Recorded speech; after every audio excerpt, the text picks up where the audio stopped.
مجھے راستے پر آہستہ سے چلتے ہوئے جیسے ہی مزار کا گنبد نظر آنے لگا، میرے قدموں میں انتہائی تیزی آ گئی۔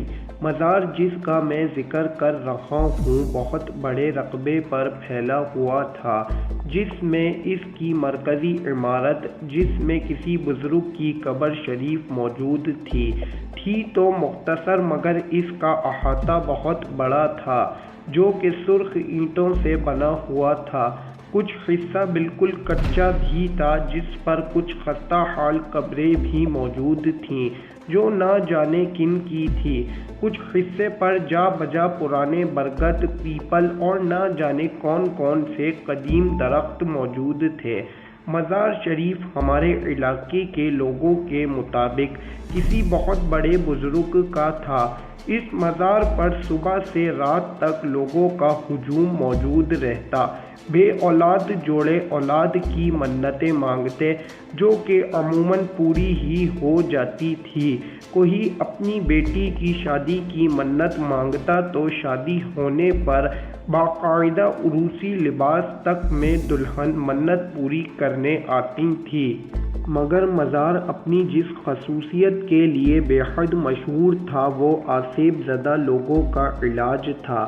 دور دور سے لوگ اپنے آسیب زدہ بیماروں کے علاج کے لیے مزار شریف آتے اور یہیں پڑ جاتے اور اپنے مکمل صحت مند مریضوں کو لے کر ہی واپس جاتے۔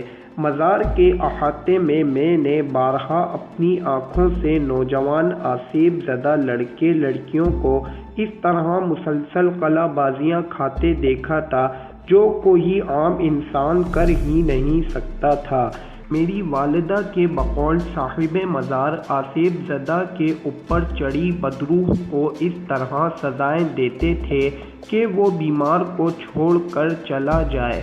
کبھی شدید تپتی سی دھوپ میں ننگے پاؤں الٹا کر، یعنی پاؤں اوپر کر کے ہاتھوں کے بل لڑکے لڑکیاں اس طرح تیزی سے چلتے تھے کہ شاید ہی کوئی کرتب دکھانے والا بھی چلتا ہوگا۔ ان کے ساتھ آنے والے شدید پریشان چہرے لیے ایک طرف بیٹھے یہ تماشا دیکھتے۔ ہم یعنی میں اور میرے کچھ دوست اس وقت بالکل نوجوان تھے۔ ہمارے لیے ان مناظر میں بے حد کشش ہوتی تھی۔ اکثر اوقات کوئی نوجوان آسیب زدہ لڑکا یا لڑکی مسلسل یہ تکرار کرتا سنائی دیتا، نہیں جاؤں گا، نہیں جاؤں گا۔ میرے والد صاحب ان باتوں کے بے حد خلاف تھے۔ وہ مزاروں پر جانے، منتیں مانگنے، چڑھاوے چڑھانے کے سخت مخالف تھے۔ وہ آسیب کو بھی نہیں مانتے تھے۔ یہ سب ذہنی بیماریوں کی اقسام ہیں۔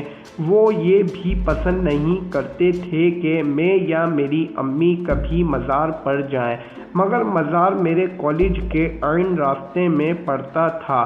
کالج آتے جاتے اس کے احاطے پر مطر پڑنا لازمی بات تھی، اور احاطے میں آسیب زدہ نوجوانوں کی ایسی حرکات جو کوئی بڑا کرتب باز بھی مشکل کر پائے، ان میں میری دلچسپی ظاہری بات تھی۔ ایسے ہی ایک دن جب میں کالج سے واپس آ رہا تھا تو اس پر میری نظر پڑی۔ وہ مزار کے باہر احاطے سے ہٹ کر جہاں اینٹوں کا فرش ختم ہو کر کچی زمین شروع ہوتی تھی، وہاں آرام سے بیٹھی ہوئی تھی، گو کہ اس کے سر پر دوپٹہ اوڑھ کر اپنے ارد گرد اچھی طرح لپیٹا ہوا تھا، مگر پھر بھی خود اندازہ لگایا جا سکتا ہے کہ وہ بالکل نوجوان لڑکی ہے۔ اس نے اپنی ہتھیلیاں آپس میں جوڑی ہوئی تھی، چہرے کا زیادہ حصہ دوپٹے میں چھپا ہوا تھا، مگر جتنا حصہ نظر آ رہا تھا وہ بے حد گورا اور خوبصورت تھا۔ گھر آ کر مزار شریف اور اس پر بیٹھی ہوئی لڑکی بالکل ذہن سے نکل گئی، مگر دوسرے دن اس پر دوبارہ نظر پڑی۔ وہ اسی طرح مزار کے احاطے میں زمین پر بیٹھی تھی۔ اس مرتبہ اس کا چہرہ پورا کھلا ہوا تھا، اور میرے خدایا، اس قدر خوبصورت چہرہ میں نے کبھی نہیں دیکھا تھا۔ میرے قدم جیسے زمین نے پکڑ لیے۔ میں کافی دیر وہیں کھڑا رہا، مگر اس نے آنکھ اٹھا کر میری طرف نہیں دیکھا۔ کالج سے واپسی پر مزار کے قریب آتے ہوئے میری دھڑکن تیز ہونے لگی۔ کاش وہ نظر آ جائے۔ میں نے دل سے دعا کی، مگر اس وقت میری دعا قبول نہیں ہوئی۔ احاطہ تقریباً خالی تھا۔ اکا دکا موالی ٹائپ لوگ اینٹوں کے فرش پر دراز تھے، مگر وہ لڑکی کہیں نہیں تھی۔ مجھے مایوسی ہوئی۔ کچھ دیر میری نظریں اس کو تلاش کرتی رہیں، پھر میں گھر چلا آیا۔ دوسرے دن کالج کی چھٹی تھی۔ تیسرے دن جب میں کالج جا رہا تھا تو مزار کے قریب پہنچ کر میں نے اندر جھانکا۔ احاطہ بالکل خالی تھا۔ میرا دل افسوس سے بیٹھ گیا۔ تو کیا وہ لڑکی اپنے کسی مریض کے ساتھ آئی تھی اور اب واپس چلے گئی؟ میں نے سوچا۔ مجھ پر اداسی چھا گئی۔ اس دن میرا دل پڑھائی میں بھی نہیں لگا۔ واپس آتے ہوئے میں نے نا امید سے مزار کے احاطے میں جھانکا اور میرا دل تیز تیز دھڑکنے لگا۔ وہ سامنے کھڑی ہوئی تھی۔ دوپٹہ اس کے سر سے ڈھلکا ہوا تھا۔ اس کے بال چٹیا سے نکل کر اس کے حسین چہرے پر بکھرے ہوئے تھے۔ وہ اتنی خوبصورت تھی کہ میں یہ تک بھول گیا کہ میں کہاں کھڑا ہوں۔ اس وقت اس نے اپنی آنکھیں اٹھا کر مجھے پہلی دفعہ دیکھا۔ اف، اس کی آنکھیں گہری سیاہ مگر اس قدر اداس، شاید جس کے ساتھ آئی ہے وہ بہت بیمار ہے۔ میں نے سوچا، جیسے کہ میں نے شروع میں کہا، لوگ دور دور سے اپنے مریضوں کو لے کر اس مزار پر آتے تھے اور جن کے لیے روز آنا جانا ممکن نہیں ہوتا وہ یہیں رہ جاتے۔ مزار کے وقف میدان میں بے شمار چارپائیاں موجود تھیں جن پر عموماً اس طرح کے لوگ راتوں کو جیسے تیسے گزارا کرتے تھے اور دن بھر مزار میں گزارتے۔ مزار پر روز آ کر ہونے والے لنگر کی وجہ سے کھانے کا بھی مسئلہ پیدا نہیں ہوتا تھا۔ وہ لڑکی شاید کسی دور کے شہر سے یہاں آئی تھی، اس لیے 3-4 روز سے یہیں مقیم تھی۔ چند لمحے ایک دوسرے کو دیکھنے کے بعد ہم دونوں نے آنکھیں ہٹا لیں۔ میں تیز تیز قدموں سے گھر کی طرف بڑھنے لگا۔ قدموں سے زیادہ تیز میرا دل دھڑک رہا تھا۔ مجھے ایسا محسوس ہونے لگا کہ شاید مجھے اس لڑکی سے محبت ہو گئی ہے۔ اس رات مجھے نیند نہیں آئی۔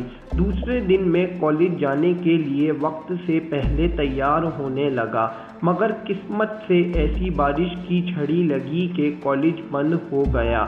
میں تو شدید بارش میں بھی گھر سے نکل رہا تھا، مگر میرے کمبخت دوست نے فون کر کے کالج بند ہونے کی اطلاع کر دی اور فون اٹینڈ بھی والد صاحب نے کیا، تو اس وقت تو گھر سے نکلنے کا سوال ہی پیدا نہیں ہوا۔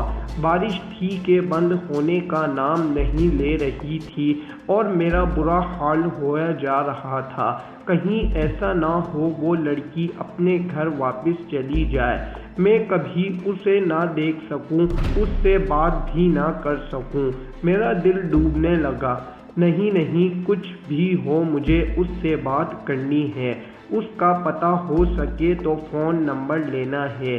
میں نے پکا ارادہ کیا۔ شام تک میرا صبر جواب دے گیا اور میں دبے پاؤں گھر سے نکل آیا۔ صبح سے تیز بارش اب بوندا باندی میں تبدیل ہو گئی تھی، مگر تیز سردی اور ٹھنڈی ہواؤں کی وجہ سے سڑکیں سنسان پڑی تھیں۔ میں نے تیز قدموں سے راستہ عبور کیا۔ مزار تقریباً اندھیرے میں ڈوبا ہوا تھا۔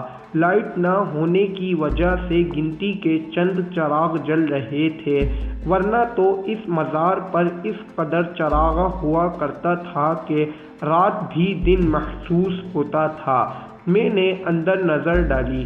کچی زمین بارش کے پانی کی وجہ سے کیچڑ بنی ہوئی تھی۔ سرخ اینٹوں کا فرش دور تک خالی پڑا تھا۔ میرا دل بیٹھنے لگا۔ ایک امید کے طور پر میں مزار کے عقب کی طرف گیا، جہاں بڑے سے میدان میں دور سے آنے والے لوگوں کے لیے چارپائیاں پڑی ہوتی تھیں۔ میدان بالکل خالی تھا۔